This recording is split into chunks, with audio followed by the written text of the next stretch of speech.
Welcome to the Old Time Radio Superman Show. From Boise, Idaho, this is your host, Adam Graham. If you have a comment, email it to me, adam@adamsweb.us.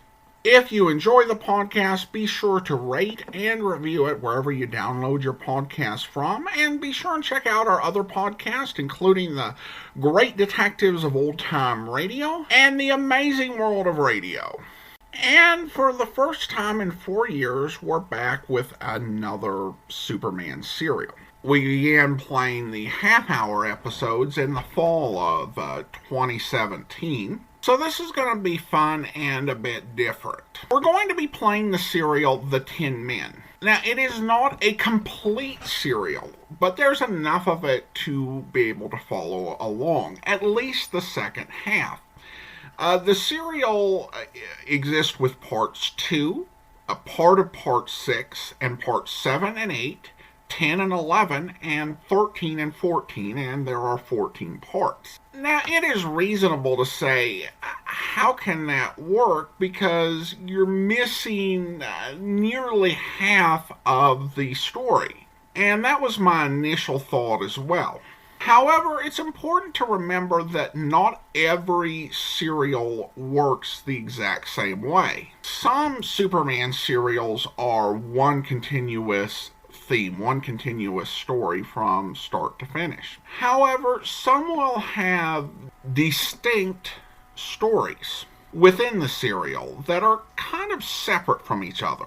A good example of this is the story Dr. Roebling's Voice Machine. It begins with Lois and Clark trying to set out to find Dr. Roebling, who's invented this voice machine. However, Dr. Roebling's nephew and his blonde wife, the serial was quite adamant about letting us know her hair color for some reason, were attempting to steal the machine from him and to generally do what I think we would call today elder abuse. And the entire first half of the Dr. Roebling and the Voice Machine serial is about that. And then once that's resolved, they actually use the voice machine to try to stop a criminal conspiracy. Now, if the first half of Dr. Roebling and the Voice Machine disappeared, you could still follow the story in the second half, because what happened with Dr. Roebling's nephew and his wife has no bearing on the second half of the story. And it's the exact same thing with the Tin Men. Parts 1 through 6 are essentially one story, and parts 7 through 14 are a completely different one. We could start out on part 7 and you would be able to follow the story. So essentially what we have is an 8-part story with 2 episodes missing, and that we can work with. Now, while we could go ahead and start out with part 7, we're not going to, because we do have part 2 and part of part 6, which provides some fun background, and there's some really interesting things that are going to happen. And so today we'll play part 2, the little bit of part 6 we have, and then we'll play part 7. Now, I do want to go ahead and provide a couple acknowledgments.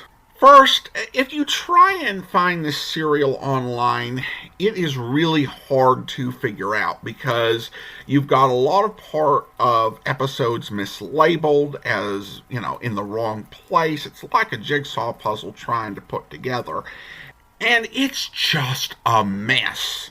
There is a person, a contributor over at otrrlibrary.org that put a file on the website which really did do a good job of explaining how these go together and correcting all the mislabelings, so I really do appreciate that. Also want to acknowledge that I was able to get part 6 of this story from Ted Davenport, and truly appreciate that. Now, this particular serial started right after the end of the Mystery Ship. So this will be the first Superman episode that we played from 1943. Because we did not have any episodes that we presented to you from either 1943 or 44, so this will be fun. Part 2 of the series, which we're about to play, aired January 5th, 1943. Let's go ahead and take a listen. After a brief message. Faster than a speeding bullet. More powerful than a locomotive. Able to leap tall buildings at a single bound. Look! Up in the sky! It's a bird! It's a plane! It's Superman! Yes, it's Superman, strange visitor from another world who came to Earth with powers and abilities far beyond those of mortal men. Superman, who can change the course of mighty rivers, bend the steel in his bare hands, and who, disguised as Clark Kent, mild-mannered reporter for a great metropolitan newspaper, fights a never-ending battle for truth, justice, and the American way. But before we join Superman, here is an important message. Hey, gang, here's a story for you that's so thrilling, I'll bet you'll be telling all your friends about it. It's about one of the adventures of one of the smallest Marines in the service. They call him Half-Pint in the Marines. You see, Half-Pint is only 5 feet 7 inches tall, and he weighs about 150 pounds. But, fellas, it isn't size that counts in this man's army, it's strength. This Half-Pint was strong as a bearcat, and in A1 condition. One rainy day in the jungles of Guadalcanal, he volunteered for patrol duty to catch some Japs, and they put him in charge of the group. It was raining cats and dogs that morning. Okay, fellas, you checked your equipment? All right, now, listen. 3 Japs are reported within sniping range. We've got to go and get them. Come on, let's go. Hey, look over here. Footprints, plenty up. Looks like about 8 Japs. Expect they're in that village over there. Quiet, they'll hear us. Now, let's amble around the village and find out where those Japs are and let them have it. Come on, gang. We've got to crawl through the bush. They're in that hut over there. Listen. Everybody set? Let's go!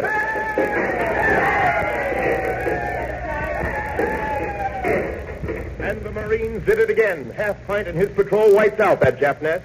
Which just goes to show, fellas, that you don't have to be big to be tough. And that brings up a point I want to make. You can't expect to be sturdy and strong unless you eat right, which includes getting all your vitamins. And today, hundreds of fellas and girls are starting to get 2 very important vitamins, B1 and D, by sitting down to a swell big bowl of delicious Kellogg's Pep for breakfast. Have you tasted those crunchy nut sweet flakes yet? Well, believe me, you'll certainly go for the real hearty flavor of crisp, delicious Pep. So ask your mother to get you a package of swell-tasting Kellogg's Pep tomorrow. And make Kellogg's Pep your special breakfast cereal. And now, the adventures of Superman.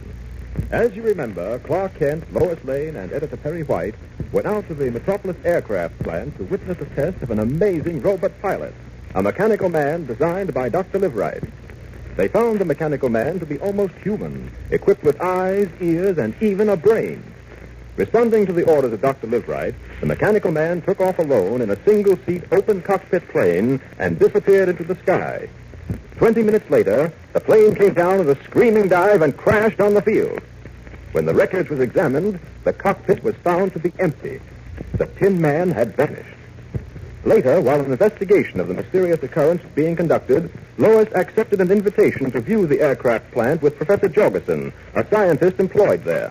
As our last episode ended, Professor Jorgensen was showing Lois the huge wind tunnel in which new plane models are tested when... But wait. Listen. Professor, that fan is starting up. Yes, I see.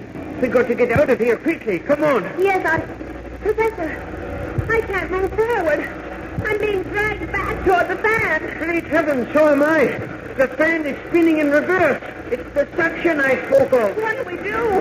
It's pulling me back. Fall down, quickly. Yes, but I'm still being pulled backwards. Those steel hooks in the floor. That's where the planes are anchored. Grab hold of one. Grab hold. Hold on, Miss Lane. Hold on if you value your life. The suction is getting more and more powerful. I don't know how long I can hold on. You got to hold on. We've both got to. If we don't, we'll be sucked back into the whirling blaze of that fan. Oh, this is horrible. I can't stand much more of it. If only Superman were here. But he's not. He's not. Meanwhile, at the very moment that Lois is wishing Superman was present in the guise of Clark Kent, he is talking with one of the machinists in the aircraft plant's machine shop. Now, let me get this straight, Mr. Kent. You want to know if I believe the mechanical pilot, the Tin Man, is actually possible, is that it? Yes, you worked on it. You helped construct it. I thought perhaps you could tell me a little something about it. I'm afraid not, sir. That is not any more than you already know. You see, us workmen just built the mechanical body. Yes, I know. Tell me, did you ever see this so-called brain that Dr. Liverite guards so carefully? Well, just once, that's all. I went into his cottage one day to get a blueprint I needed, and he was working on the brain then. I didn't see much, though, just a mass of wires, switches, that sort of thing. And, hey, that's funny. What? What's funny? Through the window there, look. The red light is on outside the wind tunnel. And what's so funny about that? Just that I happen to know we ain't testing nothing over there today. That red light means the wind machine is working for everybody to keep out. Yeah. And I was sure I saw Professor Jorgensen and Miss, what's her name, that reporter girl? Lane. That's right. I thought I saw them going there 10 or 15 minutes ago. Maybe you did. I think I better go over and have a look. Nobody's supposed to be fooling around in there without permission, you know. Not even Professor Jorgensen's supposed to turn that fan on. It's too dangerous. Hey, excuse me. That's quite all right. In fact, I'm glad you left. Something tells me this may be a job for Superman. Out of these clothes. There, so. And out through this door. Now, up, and away! Here's the door to the wind tunnel. I'd better go in. Great Scott. Lois and Professor Jorgensen inside the tunnel hanging on for their lives. Hold on, I'm coming. Better get up into the tunnel first. There we are. Oh, the structure's terrific. Hold on till I get to you. For heaven's sake, don't let go. Can you make it? Got to hold back with all my might against this terrible suction. Wait a minute. There, Miss Lane, I've got you. Oh, thank her. Oh, she's fainted. You got here just in time. Now you, Professor. It doesn't matter. I think I'm finished. Oh, wait a minute. I got you. There. Now, out. There. Lois is out cold. Well, better leave her that way. But the professor... It's been a great strain for a man his age. He's in pretty bad shape. Hey, you. Stay where you are. What's going on there? My machinist friend. I'd better be on my way. I'll just leave these two here. He'll see that Jorgensen gets medical attention. Now, up, and away! A short time later, after the excitement of Lois's narrow escape has died down, she is sitting in the office of Yates Peterson, president of the Metropolis Aircraft Plant, discussing the incident with Peterson and Clark Kent. Listen. The most surprising thing I've ever heard of, your being saved like that by Superman. I never really believed Superman existed until today. But then some very strange things have been happening around here. I'm still trying to figure out where that Tin Man disappeared to. I don't think you'll ever find the answer to that, Mr. Peterson. I'm afraid you're right, Miss Lane. Too bad about Professor Jorgensen. He's a nice old man and a brilliant scientist, I understand. Yes, I'd give a good deal to know who turned on that fan by accident. That was no accident, Mr. Peterson. What do you mean? Well, I don't see how you can believe it was after what Miss Lane has told us. You mean about the plane that almost ran her and Jorgensen down? Yes. That and the incident in the wind tunnel. We tried to find the man who was piloting that plane, and I understand he's left the premises. Matter of fact, he turns out to have been a pretty shady character. That's true. He wasn't living where he said he was, and no one knew him at that address. Still, and that wind tunnel business. Whoever turned on that fan turned it on deliberately. I'm sure of that. But why? Well, I'm not sure myself, but I've got a hunch it's got something to do with Dr. Liverite's Tin Man. Oh, Mr. Kent, you can't be serious. I certainly am. But that sounds ridiculous. Excuse me. Sorry. Hello? Yes, this is Peterson. Oh, yes, Doctor. What's that? Why, that's simply wonderful. How in the world did you do it? And so quickly? Why, that's wonderful. Well, how soon do you think you can have it finished? I see. Excellent, Doctor, excellent. We'll arrange for the trial late tomorrow afternoon. Fine. Yes, right. Goodbye. That was Dr. Liverite. He tells me that by rare good fortune, he's remembered almost the entire formula for the Tin Man's brain. Say, that is quick work. Is he putting the brain together now? Yes, he says he's going to get to work on it at once and promises to have it ready by tomorrow afternoon. His staff are also working on the metal body, and we should be ready for another test late in the afternoon, tomorrow. Isn't that kind of fast? Why, no, certainly not. We're anxious to prove or disprove the mechanical man's usefulness as quickly as possible, that's all. Oh, wait, excuse me. I'll be back in a minute. Some arrangements I must make for the test tomorrow. All right. What's the matter, Clark? You look a little suspicious. Well, I am suspicious, though I don't really know why. You know, I don't like half the things that are going on around here, Lois. Take this latest development, for instance. You mean Dr. Liverite remembering almost the entire formula for the mechanical brain? Yes. Now, that just doesn't make sense to me. I know, that occurred to me, too. But it's perfectly possible that a man who has invented something should remember what it was he invented. Well, yes, but what's the hurry about testing the thing? Peterson plans to test the second Tin Man tomorrow afternoon. Why so quickly?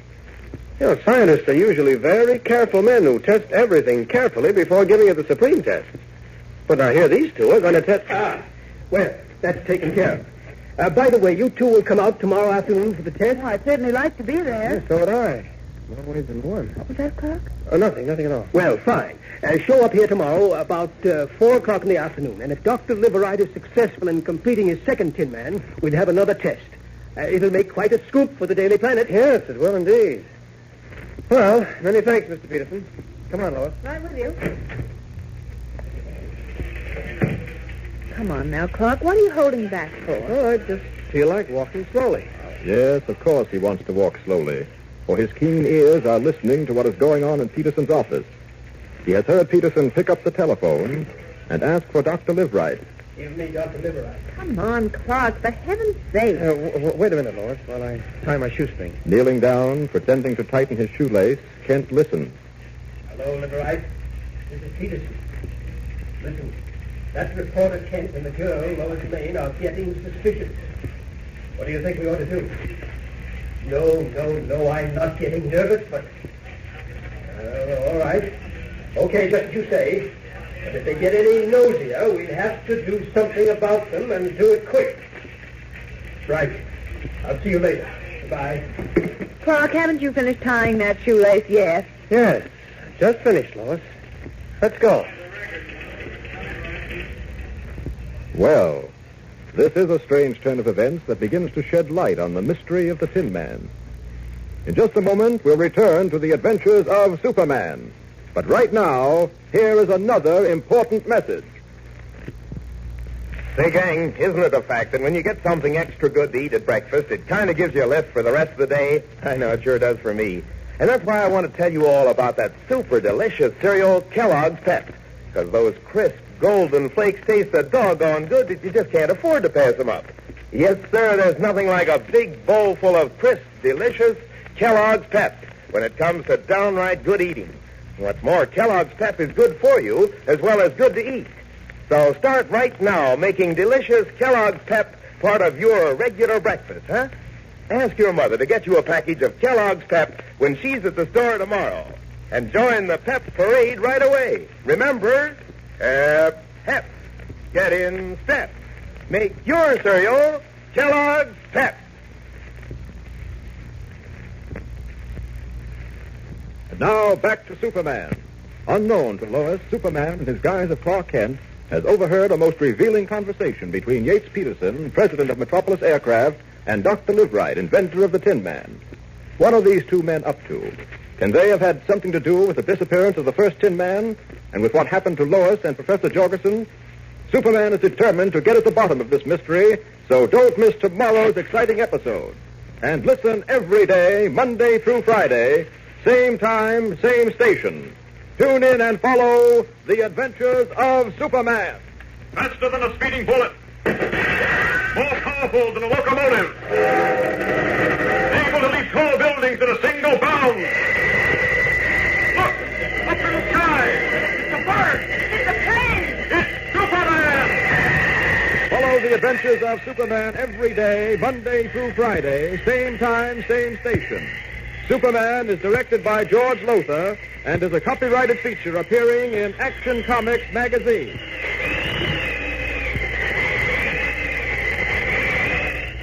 This is Mutual. Welcome back. Some great action. I love the fan as just a superb little action set piece.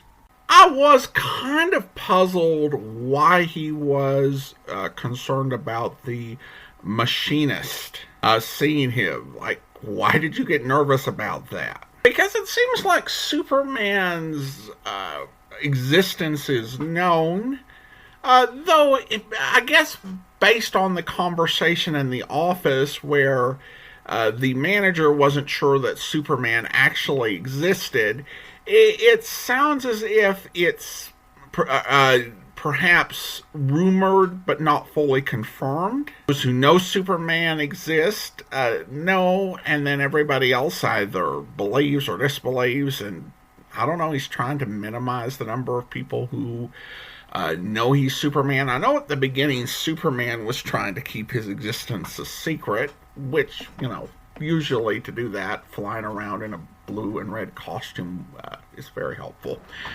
Though I honestly thought they were past that at this point. They definitely will be in the post-war episodes. I did like how they questioned the timing of the new prototype.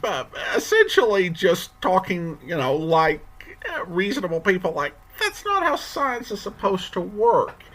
There's generally not a rush. You're going to do small-scale tests, and even if you had a larger model that was stolen, you're going to take some time to do some testing. You're not going to rush it out. So I did like that sort of reason, because there can be a little bit of hand-wavy stuff about science, particularly in science fiction of this era. So I thought that was a good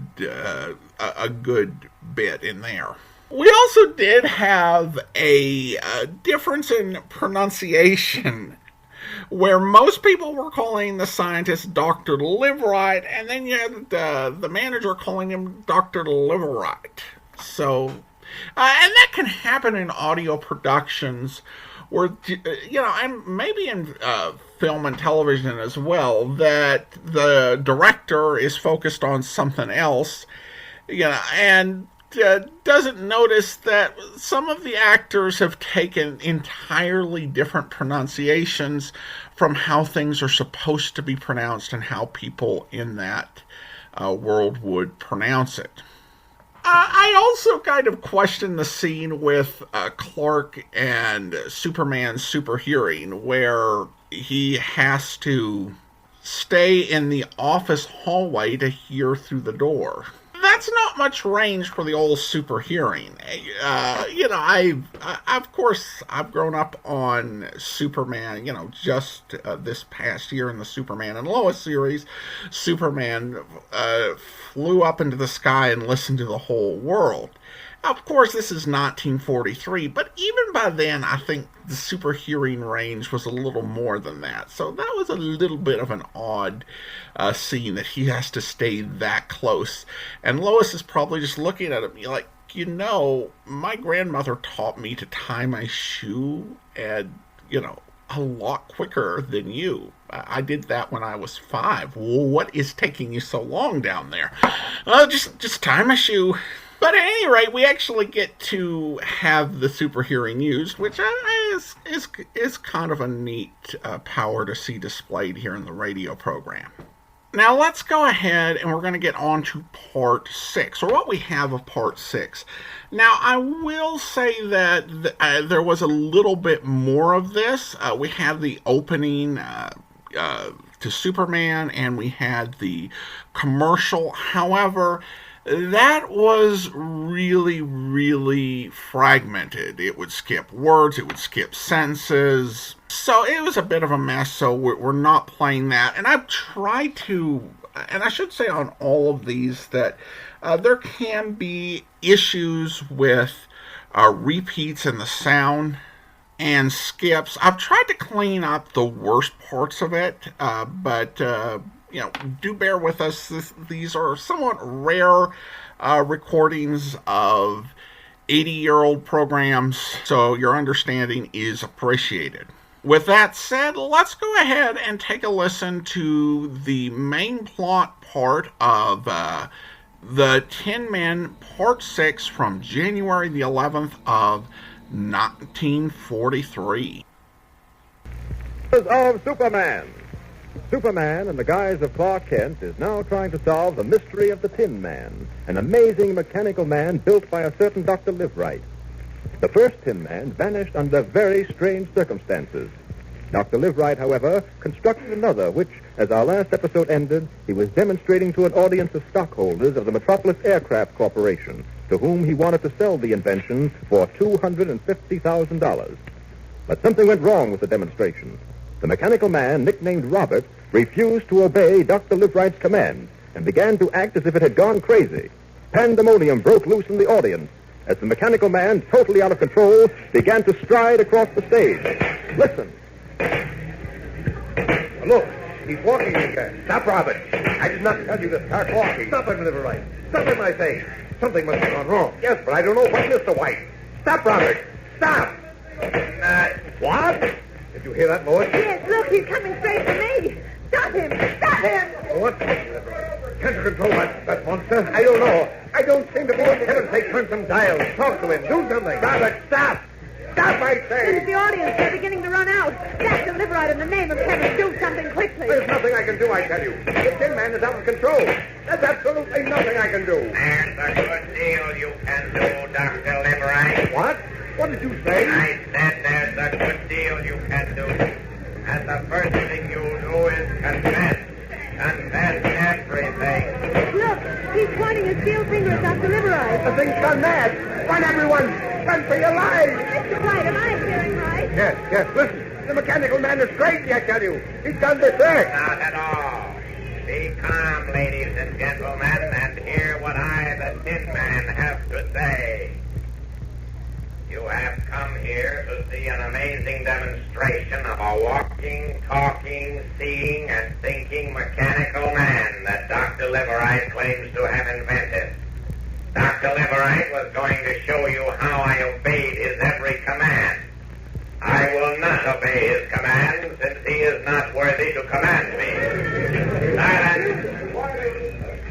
You men and women gathered here to watch this demonstration are all stockholders in the Metropolis Aircraft Corporation, the president of which is Mr. Peterson, who is trying to make you invest $250,000 of your company's money in me. Mr. Peterson and Dr. Liveright are not going to like the demonstration that follows because it's going to reveal many interesting things to you. Well, What's that? What's that? Dr. Liveright, you told these people, these stockholders gathered here, that I could see, walk, and speak, and think. Well, can't you? You've been walking in this demonstration, and now you are speaking. As for thinking for yourself, you are demonstrating that perfectly right now. Oh, yes, I'm speaking and I'm thinking, but you know as well as I do that I am not a mechanical man. Just let me get this metal helmet off.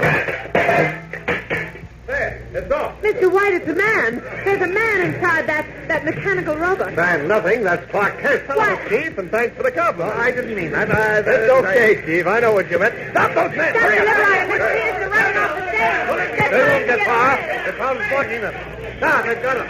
Yes, what in the devil is the meaning of this? I'll tell you later, Chief. I'll tell you later. Several hours later, in Perry White's office of the Daily Planet, Clark Kent explains. And that's the entire story. If either of you has any questions, I'll be glad to answer them. I've got plenty of questions, Clark. All right. In the first place, you say you discovered this hideout of the German spies about 200 miles from here. That's what he said, Lois. That's what he said. The hideout of the men who had stolen the first so-called Tin Man. Well, what about it? Well, you haven't told us how you discovered it.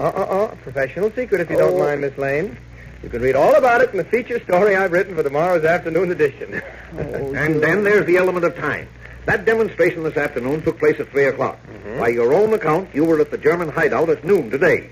Now, how did you get to the auditorium 200 miles away, capture the guy who was going to get inside that mechanical monster, and pull your little trick, all in the space of 3 hours? Oh, you forget, Chief, that our Nazi friends had a plane, a helicopter at their cozy hideout. I won't go into details, but it was easy enough. Well, then, as I see it, Clark, Liveright and Peterson were working together to hoodwink the stockholders and Mr. White. That's right. Liveright, with Peterson's knowledge, had hired a man to get inside the so-called Tin Man and perform. When the stockholders were satisfied that the mechanical man could do what Liveright claimed it could, Peterson was going to hand him a certified check for $250,000. Then later, when the fraud was discovered, Peterson, of course, could claim that he had been tricked along with the others. In the meantime, he would have pocketed half of that $250,000. Well, Kent, I congratulate you on this job you've done, even though I can't really understand how you did it. This will certainly do the Daily Planet a great deal of good in Metropolis. Oh, what a story. Yes, I've got to admit that myself, even though it hurts. Well, thanks, Lois. You too, Chief. And the one thing that disappoints me is the fact that it was a hoax. I had great hopes for that mechanical man, so far as our war effort is concerned. If the thing really could fly a plane, think of the lives of American soldiers it would have saved. Excuse me. Yes? What? Oh, no. Well, I'll be... send him right here. Oh, who is it, Chief? Someone important? Dr. Leander Cameron is here. Dr. Cameron? Good heavens, I haven't seen him since Superman rescued him from the mystery ship. Oh, nor have I. Wonder what he wants now. Another expedition? Well, if he does, he's wasting your time. I'll have no more... Dr. Leander Cameron, please. Leander! Hey, my dear friend,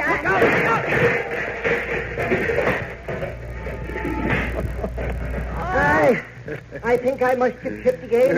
You sure did. You carry so much paraphernalia with you, I don't wonder. Boy, that's certainly true. Butterfly nets, pots and pans, boxes and bottles of all descriptions. Really, Professor. Be prepared. That, as you know, is my motto, along with the Boy Scouts of America. Never could decide whether they thought of it first or I did. Well, no, he thought of it first or I did. Well, no matter. It's a good motto, don't you think? Yes, of course, but Leander, what brings you here today? Perry, an excellent question for which I have an excellent answer. Perry, I want to talk to you about and gain your support for the mechanical man known as the Tin Man. Now, hold on, Leander. Hold on. What for? I'm not falling. No. I didn't mean that. What I meant was, so far as I'm concerned, the Tin Man is over and done with. It was nothing more or less than a cheap trick, a fraud. You're wrong, Perry. The Tin Man was and is more than that. what do you mean? Didn't Clark expose it? Yes, of course. I was in that audience today that came to watch the demonstration. I was with the scientific delegation. As it happens, Perry, I know Dr. Liveright very well. As a matter of fact, he came to me often to help him in the construction of his mechanical man. He did? Now, Leander, don't tell me you're in on this hoax, too. On the contrary, Perry, quite on the contrary. You see, Dr. Liveright was very sincere about his mechanical man until our friend Mr. Peterson approached him with his nefarious scheme to make money. It was then, on realizing that he could make $75,000 with such ease, that Liveright took the path to perdition. So what? So what? So this, Mr. Kent, I know, Dr. Leander Euthanasia Cameron, know that there can be such a thing as a Tin Man. What? A mechanical man who can see, speak, walk, and... Welcome back. Well, really a solid clip there, and we can see that the truth was revealed, and that at the end of the day, that Dr. Liveright didn't live right. But Dr. Cameron is offering us a chance that there might be a Tin Man, which will actually set up the next part of the serial, and really is all we technically would need to hear.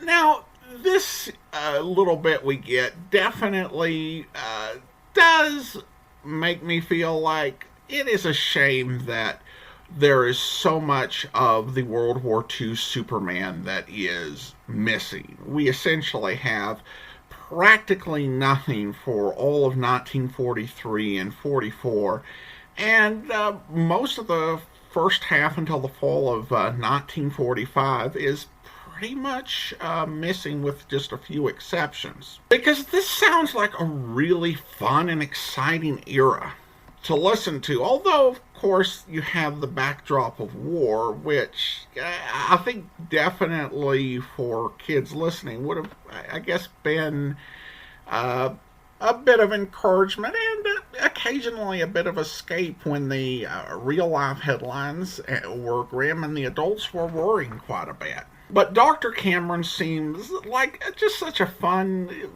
quirky character who doesn't get annoying, at least not from what we've heard in this story. And of course the whole bit with Superman dealing with the Nazi spy ring just makes me miss having those parts. That said, I did actually think that this was an above-average session of Clark Kent explaining his actions and being as convincing as possible so that he seems less like he actually could be Superman and more like he's a man of mystery, which I think is something that he does not mind his friends thinking. Well, with that said, we're going to find out what happens with Dr. Cameron and his effort at a mechanical man. So let's get into The Tin Men Part 7 from January the 12th of 1943. Faster than a speeding bullet. More powerful than a locomotive. Able to leap tall buildings in a single bound. Look! Up in the sky! It's a bird! It's a plane! It's Superman! Yes, it's Superman, strange visitor from another world who came to Earth with powers and abilities far beyond those of mortal men. Superman who can change the course of mighty rivers, bend steel in his bare hands, and who, disguised as Clark Kent, mild-mannered reporter for a great metropolitan newspaper, fights a never-ending battle for truth, justice, and the American way. But before we join Superman, here is an important message. Say, fellas and girls, ever try one of those quiz games on your gang? My pal Jerry Link and I started one the other day with his best friend, and we sure had a busy time of it. Okay, Tommy, it's your turn. What's a catafighter? No fair telling him. Now, come on, Tommy, what's a catafighter? Give up? Yeah, I give up. All right, Jerry, you tell him. Oh, that's easy. A catafighter is one of those little planes a merchant ship carries. They launch it by catapult. Only you can't get a catafighter back aboard because those ships don't carry hoisting equipment. It stays right in the sea, and the crew gets picked up by boat. Good for you, Mr. King. Oh, now here's yours. What country invented dive bombing? Oh, that's easy. Germany. No, you're wrong. Gee, are you dumb? The United States Navy invented dive bombing. Uh-oh. Okay, Jerry, if you're so smart, see if you can answer this one. What is a vitamin? Vitamin. Well, a vitamin is a... Well, it's a... Oh, gosh. Well, gang, I can tell you right now, very few people actually know just exactly what a vitamin is. But we do know what vitamins can do for us. You see, it's this way. None of you can expect to grow up really strong and husky unless you eat right. And eating right includes getting all your vitamins. And I can't think of a better way to start getting two mighty important vitamins, B1 and D, than by ducking into a swell big bowl full of delicious Kellogg's Pep for breakfast. Yes, sir, it's that easy. And gosh, anybody who's lucky enough to have had a taste of crisp, crunchy Pep knows what a super delicious cereal it really is. So how's about doing yourself a double favor, hey, gang? Just ask your mother to get you a package of delicious Kellogg's Pep tomorrow and start right now having a mighty swell-tasting breakfast that's mighty swell for you. Remember the name now, Pep, P-E-P. Pep is made by Kellogg's in Battle Creek, Michigan. And now, the adventures of Superman. As you know, Dr. Leander Cameron, eccentric scientist, believing there are possibilities in the mechanical man, has set about building one with the financial backing of the Daily Planet. Unknown to Dr. Cameron and his friends, Clark Kent, Lois Lane, and editor Perry White, dark forces are already at work, planning to seize the mechanical man when it's completed. As we resume our story, we find ourselves in a lavish penthouse apartment in a very fashionable part of Metropolis. In the apartment, we see a tall, thin man dressed in a jet-black dressing gown who is seated before an open fireplace. He has a hawk-like face with a sharp nose and small, beady eyes set deep in his head. At this moment, he is engaged in cleaning and polishing a beautiful pearl-handled revolver. An oak-paneled door opens somewhere in the room behind him. Yes, Stetson? The gentleman who called us here, sir. Excellent. Show him in. Very good, sir. Will you follow me, sir? Sure. You are James Mansfield Blood? That's right. And you were the Vulture. Yes. Sit down, Mr. Blood. Thanks. Nice layout you got here, Vulture. Thank you. I am fond of elegant surroundings. Yeah, so I see. Pretty flotsy, I'd say. Well, everybody to his own taste. Now, look, before I hire you for this job I want done, I'd like to know if you can do like you say you can do. You mean procure the model of the mechanical man for you? Yeah, that's right. have no doubt about that. I am not the head of my profession for nothing, Mr. Flood. There isn't anything I cannot accomplish. The Vulture always finds a way. Well, that's what they tell me. You're kind of a jack of all trades, ain't you? I prefer to think of myself as a master of all trades, Mr. Blood. You sound okay to me. I say okay. Probably the finest actor and disguise artist in the world. I've always considered myself as great an artist in the matter of escape as Houdini himself. I never had the opportunity to match my ability against his. Well, I'm sure glad to have you working for me. You helping me, I can't miss. In that, you are perfectly right. But let's get back to the mechanical man you want me to secure for you. Right. Just the model. There's a wacky old scientist named Dr. Leander Cameron who's working on it. This mechanical man is supposed to be able to see, talk, walk, and actually think. Sounds incredible. Are you sure? If what I've heard is true, yes. Dr. Cameron, they tell me, never takes on a job unless he's sure he can do it. He promised editor Perry White of the Daily Planet that he would invent this mechanical wonder, and I'm sure he will. Interesting. A mechanical man who can walk, talk, see, and think. Positively intriguing, to say nothing of its value in hard coin of the realm.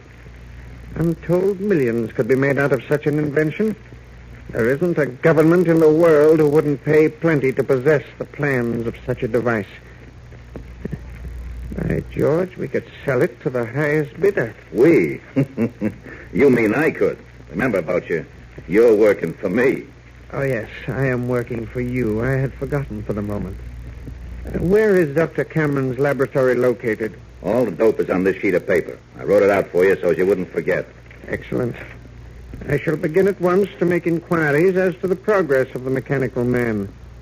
Within a short time after it is completed, it will be in my hands, never fear. Great. Then you can turn it over to me and collect your dough for doing the job. I'm afraid we're going to have a little difficulty about that, Mr. Blood. What do you mean? I've done very well at my business, Mr. Blood, as you can see. I haven't reached this position of comfort and financial security by working for others. I work for myself, Mr. Blood, and I work alone. Now, just a minute, Vulture. You've been very helpful in putting me onto this excellent opportunity. I'm grateful to you. However, business is business, and so... That revolver. Why are you pointing at me? Wait. No.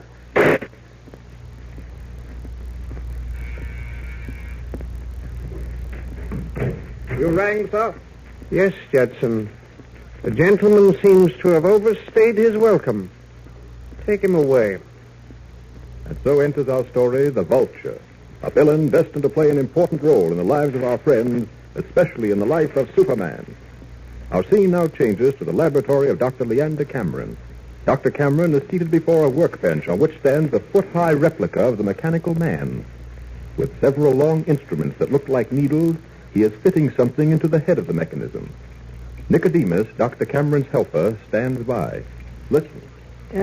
Now, Nicodemus, hand me that tiny screw. Ask for it politely, you don't get it. Nicodemus, I cannot hold this piece of mechanism in place without that screw. Hand it to me. Not until you ask like I was a human being and not a slave. Very well, very well. Will you please hand me that screw, Nicodemus? Happy to, Doctor. Here you are. Thank you, Nicodemus. Thank you. You're welcome, Doctor. Hey, how's the mechanical man coming? You think you'll be able to perfect it? I should know in a few moments. I've only to put this part in place, and the mechanical man, that is this model on the table before me, will be ready to perform. If it does as I expect it to do, I shall have been successful. The long screwdriver, hand it to me, Nicodemus. Please. Please.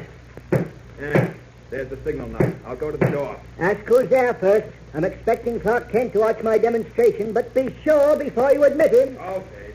Yeah, who's there? Clark Kent, Nicodemus. It's Kent, all right, Doc. I'll open up. Oh, Nicodemus. Hello, Mr. Kent. Dr. Cameron? You're a half hour early. I didn't expect you before 3:30. Oh, well, I had nothing particular to do this afternoon, Doctor. Thought I'd drop over earlier. Well, Kent, as it happens, you're just in time. There. That completes it. You mean your mechanical man is ready to be tested, Doctor? Yes, that is, the model is ready for testing. Nicodemus, bring me the control mechanism. If you please. Good thing you ended that. Oh, Kent, I'm terribly excited. This little mechanical man standing on my workbench may be the forerunner of thousands like him. Mechanical men who can fly our planes, drive our tanks, march into battle against the enemy, an indestructible force against which Hitler and his satellites will be helpless. Yes, indeed, Doctor. You're quite right. Exactly. Here's the control box. Thank you, Nicodemus, thank you. Now then, I will just plug it in here. So, and now, gentlemen, we are ready. As soon as the eyes of the mechanical man begin to shine, I shall give it certain commands. If it obeys them... Doc, they're shining now. Certainly look eerie. 2 green lights shining in that square metal head. We are ready for the experiment. Now, my little man, I command you, walk toward me. Well, it's walking. Coming straight toward you. Stop. I command you, stop. Doctor, that's terrific. Congratulations, Doc. You've done it again. Gentlemen, let's not be premature. No, indeed, never be premature. Let us see now if the little man will talk. Repeat after me. I am a mechanical man.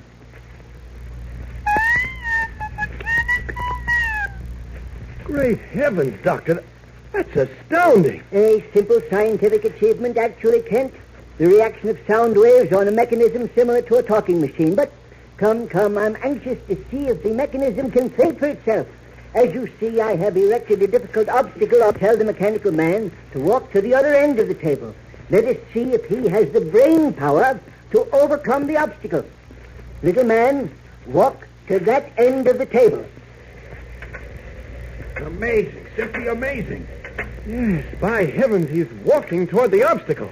He's reached the obstacle and stopped. Now let us see what he does. Look, he's moving around it. He's turned to the side and moved right around it. There. He stopped. Brother, that's thinking. Doc, you've really done it again. That mechanism can see, talk, walk, and think for itself. What you looking so funny about, Doc? A man of metal that can think for itself. I hope, gentlemen, we've not invented something we shall not be able to control. In the hands of the wrong people, this invention could do as much harm as good. We must guard it carefully, gentlemen, most carefully. Don't worry about that, Doc. Matter of fact, you can forget the mechanical man altogether. I'm taking over from here. What's that, Kent? Kent, that pearl-handled revolver in your hand. You're pointing it straight at me. Kent, what's the meaning of this? What's the big idea? For one thing, I want that model of the mechanical man.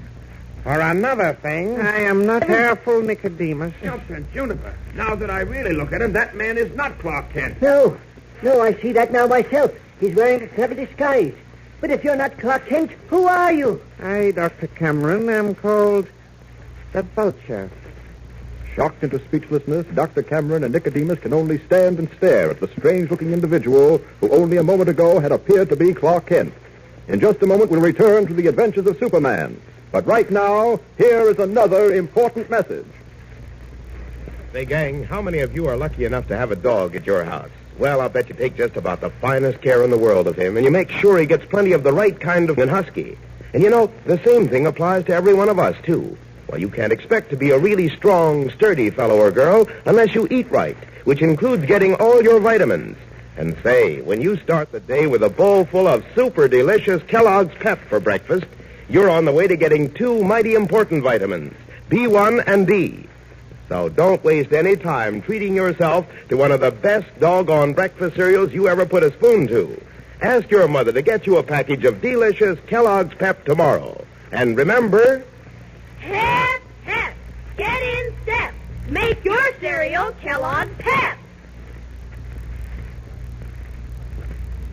And now, back to Superman. With a sinister, evil grin on his face, the Vulture snatches up the model of Dr. Cameron's perfected mechanical man. To what nefarious ends will the Vulture turn Dr. Cameron's amazing invention? And will Superman be able to prevent the impending catastrophe? Well, be sure to be with us tomorrow and every day, Monday through Friday, same time, same station. Tune in and follow The Adventures of Superman. Faster than a speeding bullet. More powerful than a locomotive. Able to leap tall buildings in a single bound. Look! Up in the sky! It's a bird! It's a plane. It's Superman! Follow the adventures of Superman every day, Monday through Friday, same time, same station. Superman is directed by George Lothar and is a copyrighted feature appearing in Action Comics magazine.